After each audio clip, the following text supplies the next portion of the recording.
அந்த கருத்து. ஏனென்றால் 2011 நடந்த அந்த பேச்சு இன்று கிட்டத்தட்ட 14 ஆண்டுகள் ஆகிறது. அதை இப்பொழுது பேச வேண்டிய நிலை ஏன்?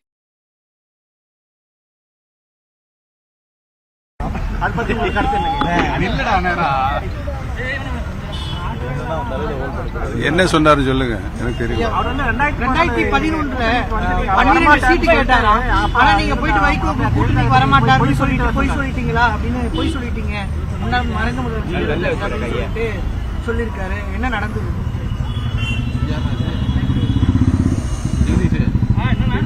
மாண்புமிகு அம்மா அவர்களை பொறுத்தவரையில் 25 ஆண்டு காலம் அவருடன் உடனிருந்து பணியாற்றியவன். அம்மா அவர்கள் என்ன சொல்லுகிறாரோ, என்ன பேச சொல்லுகிறாரோ அதை மட்டுமே தான் நான் பேசி வந்திருக்கிறேன், செயல்பட்டு வந்திருக்கிறேன் என்பதனை அனைவருக்கும் நன்றாகவே தெரியும். அண்ணன் வைகோ அவர்கள் மீது நான் மிகுந்த மரியாதையும் அன்பும் பற்றும் பாசமும் வைத்திருக்கிறேன், இன்றைக்கும் வைத்திருக்கிறேன். அவர் என்ன பேசினாலும் நான் அவர் மீது அன்போடு தான் இருப்பேன், மரியாதையோடு தான் இருப்பேன். நான் சொல்ல போகிற பதில், அவருக்குரிய பதில், அவர் மனது புண்படும்படியாக ஒரு சூழலை ஏற்படுத்தும் என்ற காரணத்தினால் நான் அந்த பிரச்சனைக்கு உள்ளே போக விரும்பவில்லை. அரசியல் நாகரிகம் கருதி எந்த கருத்தை சொன்னாலும் அந்த கருத்து. ஏனென்றால் 2011 நடந்த அந்த பேச்சு இன்று கிட்டத்தட்ட 14 ஆண்டுகள் ஆகிறது. அதை இப்பொழுது பேச வேண்டிய நிலை ஏன் அண்ணன் அவர்களுக்கு வந்தது என்று எனக்கு தெரியவில்லை. அந்த பிரச்சனையை, அது பிரச்சனையாக அல்ல, நான் உண்மையைதான் சொல்லுவேன். அவர் விரும்பினால், நான் பதில் சொல்ல வேண்டும் என்று விரும்பினால் நான் அதை சொல்லுவேன் என்பதை தெரிவித்துக் கொள்கிறேன். பாஜக தான் இந்த ஒருங்கிணைப்பு பணியை மேற்கொள்ள சொன்னதா செங்கோட்டையன் இன்று காலையில பேசியிருக்காரு. முதல்ல நீங்களும் அந்த பணிகளை ஈடுபட்டிருந்தீங்க, இப்ப செங்கோட்டையன் ஈடுபட்டு. பொதுவாகவே அருமை அண்ணன் மாண்புமிகு கழகத்தினுடைய, இன்றைக்கு இருக்கின்ற கழகத்தினுடைய மூத்த முன்னோடி அவர்தான், செங்கோட்டையன் தான். கழகம் ஒன்றுபட வேண்டும். புரட்சித் தலைவர் எம்ஜிஆர் அவர்கள் இந்த இயக்கத்தை எந்த நோக்கத்திற்காக உருவாக்கினார்களோ, மாண்புமிகு அம்மா அவர்கள் அந்த நோக்கத்தை யாராலும் வெல்ல முடியாத இயக்கமாக இந்த இயக்கத்தை உருமாற்றினார்களோ, அதில் ஒரு அசைக்க முடியாத நம்பிக்கையை கொண்டவர் மாண்புமிகு அருமை அண்ணன் செங்கோட்டையன் அவர்கள். நானும் அவரும் பல நேரங்களில் வருடக்கணக்கில் மாண்புமிகு அம்மாவளின் சொல்படி அனைத்து பணிகளும் முன்னின்று நடத்தியவர்கள் என்பதை நான் பணியோடு தெரிவித்துக் கொள்கிறேன்.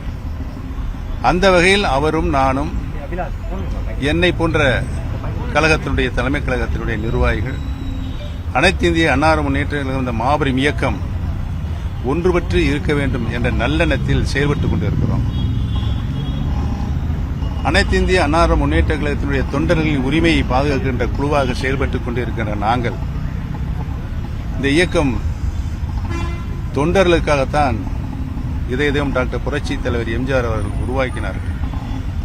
பின்பு அந்த இயக்கத்தை தொண்டர்களுக்கான இயக்கமாக உருமாற்றினார்கள். மாண்புமிகு அம்மா அவர்களும் புரட்சி தலைவர் நடந்து வந்த பாதையில் தான் அந்த இயக்கத்தை மக்களின் இயக்கமாக கொண்டு சென்று கொண்டிருந்தார்கள் என்பதை அனைவரும் நன்றாக தெரியும். அதற்காகத்தான் நாங்கள் தொடர்ந்து எந்த தேர்தல் வந்தாலும் அதை வெற்றி பெற வேண்டிய ஒரு சூழ்நிலையை, நல்ல சூழ்நிலையை புரட்சி தலைவர் எம்ஜிஆரும் புரட்சி தலைவர் மாண்புமிகு அம்மா உருவாக்கினார்கள்.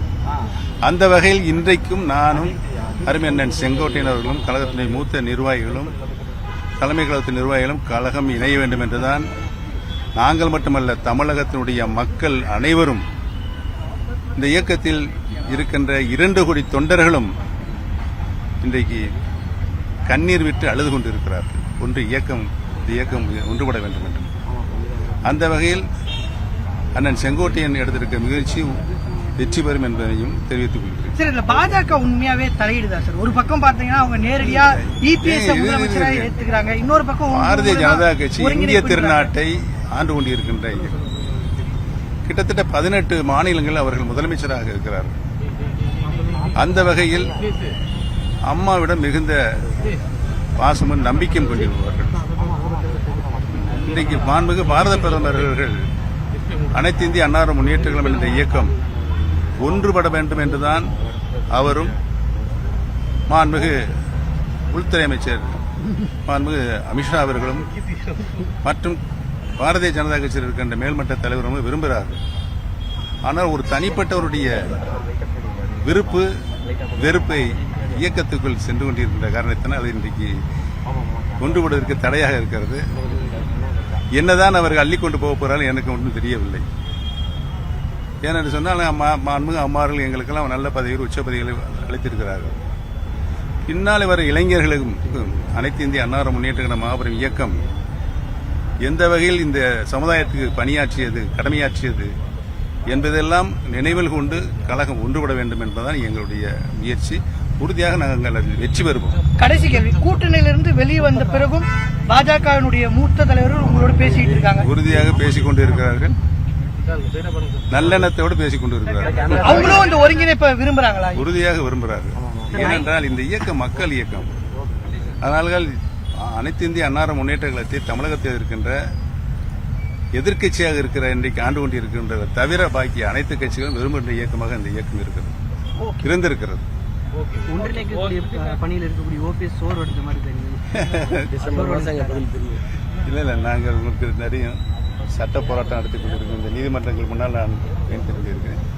எங்களுடைய தலைவர் விடுத்த சட்ட விதி, அந்த சட்ட விதிப்படிதான் கழகம் நடைபெற வேண்டும் என்று நாங்கள் உறுதியாக இருக்கிறோம். மற்ற விதியெல்லாம் மாற்றிக்கொள்ளலாம் அல்லது ரத்து செய்யலாம், காலத்திற்கு மாற்றிக்கொள்ளாமல் இருக்கிறது. ஆனால் ஒரே ஒரு விதியை மட்டும் மாற்றக்கூடாது என்று மாண்புமிகு புரட்சித் தலைவர் அவர்கள் வரையறுத்து சொல்லியிருக்கிறார். கழகத்தினுடைய பொதுச் செயலாளர் பதவியை அனைத்து இந்திய அண்ணா முன்னேற்ற கழகத்தினுடைய அடிப்படை தொண்டர்கள் தான் தங்களுடைய வாக்குரிமையின் மூலம் தேர்தல் மூலமாக தேர்வு செய்யப்பட வேண்டும் என்ற விதி இருக்கிறது. மற்ற விதிகளெல்லாம் திருத்திக் கொள்ளலாம், ரத்து செய்யலாம். ஆனால் இந்த ஒரே ஒரு விதியை மட்டும் எந்த நேரத்திலும் திருத்தம் செய்யவோ ரத்து செய்யக்கூடாது என்று இருக்கிற விதியை மாற்றி 10 மாவட்ட செயலாளர்கள் முன்மொழிய வேண்டும், 10 மாவட்ட செயலாளர் வழிமொழிய வேண்டும், பொதுச் செயலாளராக போட்டியிடுவர் 5 வருடம் தலைமை கழகத்தினுடைய நிர்வாகியாக இருக்க வேண்டும் என்று விதியை மாற்றி இருக்கிறார்கள். அப்ப அடிப்படை புரட்சித் தலைவர் எம்ஜிஆர் அவர்கள் கட்சியினுடைய அடிப்படை தொண்டனுக்கு தந்த உச்சபட்ச உரிமை, அந்த உரிமையை இன்றைக்கு பறித்திருக்கிறார்கள். பறிக்கப்பட்ட உரிமையை மீட்கின்ற குழுவாகத்தான் நாங்கள் இன்றைக்கு செயல்பட்டுக் கொண்டிருக்கோம். இது குறித்து 6 வழக்குகள் பல்வேறு நிலையில் பல்வேறு நீதிமன்றங்களில் சென்று கடைசியாக உச்சநீதிமன்றத்திற்கு சென்ற பொழுது இந்த 6 வழக்குகளும் மீண்டும் சென்னை உயர்நீதிமன்றத்தினுடைய சிவில் கோர்ட்டில் விசாரிக்கப்பட வேண்டும். இதற்கு முன்னால் எந்த தீர்ப்பு வந்தாலும் அது பைண்டிங் ஆகாது. சிவில் கோர்ட்டில் உயர்நீதிமன்றத்தினுடைய சிவில் கோர்ட்டில் சொல்லப்படுகின்ற தீர்ப்பு தான் ஃபைனல் தீர்ப்பாக அமையும் என்று உச்சநீதிமன்றம் வழிகாட்டுதல் இருக்கிறது. அந்த வழிகாட்டுதலின்படி இன்றைக்கு நாங்கள் அந்த வழக்கையும் நாங்கள் நடத்தி கொண்டிருக்கிறோம். தொண்டர்களுக்காக எனக்கு தான் பதவி வேணும், என் கூட இருப்பவருக்கு தான் பொதுச் செயலாளர் வேண்டும், என் கூட இருப்பது தான் முதலமைச்சராக, நான் உட்பட யாரும் எந்த பதவியும் கேட்கவில்லை. தொண்டர்களின் உரிமையை பறிக்கப்பட்ட உரிமையை தொண்டர்களின் உரிமையை காக்கின்ற குழுவாகத்தான் நாங்கள் செயல்பட்டு முன்னாள் அமைச்சர் வைத்தியலிங்கம் திமுக இணைய போவதாக ஒரு தகவல், உங்க ஆதரவாளர் எந்த காலத்திலும் அவர் கொள்கைக்காக தன் நிலையை உயர்த்திக் கொண்டிருப்பவர். எந்த காலத்திலும் திரு வைத்தியலிங்கம் அவர்கள் அனைத்து இந்திய அண்ணா முன்னேற்ற கழகத்தின் இன்றைக்கு நாங்கள் சட்ட போராட்டம் நடத்தி கொண்டிருக்கின்றோமோ அந்த இயக்கத்தான் இணை ஒருங்கிணைப்பாளராக இருக்கிறார். எந்த காலத்திலும் அவர் எந்த இயக்கத்திற்கும் போக மாட்டார் என்பதை நான் உறுதியாக சொல்கிறேன்.